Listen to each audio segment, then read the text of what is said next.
Il y a le broyage. Hein. Ici, il y a 5 passages de broyage. Le broyage, c'est fait par des cylindres lisses, enfin des cylindres cannelés. Hein. Voilà, en voilà un ici. Hein. C'est des cylindres cannelés. Le but est de séparer l'amande de l'enveloppe. Hein. Donc on ouvre le grain de blé avec les cannelures et on décortique l'amande au fur et à mesure sur le son. On le fait doucement pour ne pas briser le son, pour pas qu'il se mélange avec la farine, quoi. Puis quand le son est fin, c'est pas facile après à enlever la farine qu'il y a dessus. Plus que les plaquettes, plus les morceaux de son sont importants, plus ils sont faciles à gratter, quoi. Voilà, donc il y a 5 passages de broyage. On commence à 4 cannelures au centimètre, là, hein, c'est gros. Puis après, plus ça va, plus on va en descendant. Après, là, c'est des cannelures plus fines. Hein. Il y a 4, 6, 8, 10. Et puis on finit à 11 cannelures au B5. Il y a 5 passages de broyage. Alors, ça passe entre 2 cylindres qui tournent à des vitesses différentes. Hein. Et le produit, donc au premier passage de broyage, on écrase le blé au départ. Ça remonte en haut du moulin, c'est tamisé. Hein. On pose dans une caisse de 9 tamis, on va trier les grosses semoules, les fines semoules, les finaux et la farine. Donc au premier passage de broyage, on retire déjà il y a la farine de fête, donc on la retire, cette farine-là. Et les finaux, c'est des semoules de blé fines, blanches, ils vont être écrasés sur des cylindres lisses au convertissage.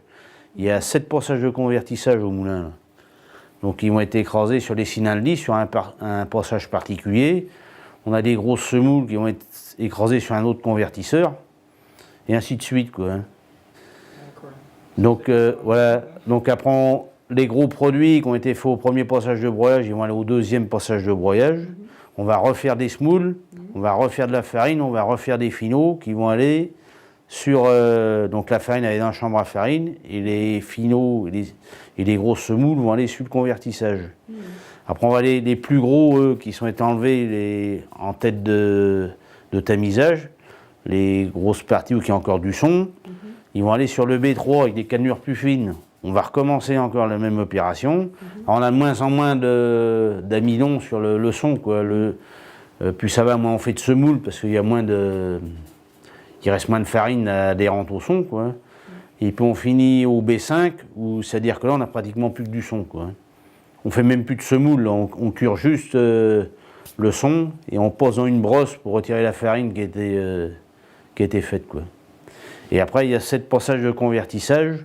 On écrase des semoules, on les trie par grosseur puis par qualité pour arriver, pour finir au 7e convertisseur où on n'a pratiquement plus de farine. Donc là on obtient un sous-produit de la mouture qu'on appelle le remoulage, hein, entre le son et la farine, qui représente à peu près 3% de la mouture, quoi. On a 20% de son, hein, de 20 à 22% de son et puis 3% de remoulage, quoi. Ça fait 25% de coproduit, quoi. Et puis 75% de farine. Voilà à peu près les pourcentages d'extraction, quoi.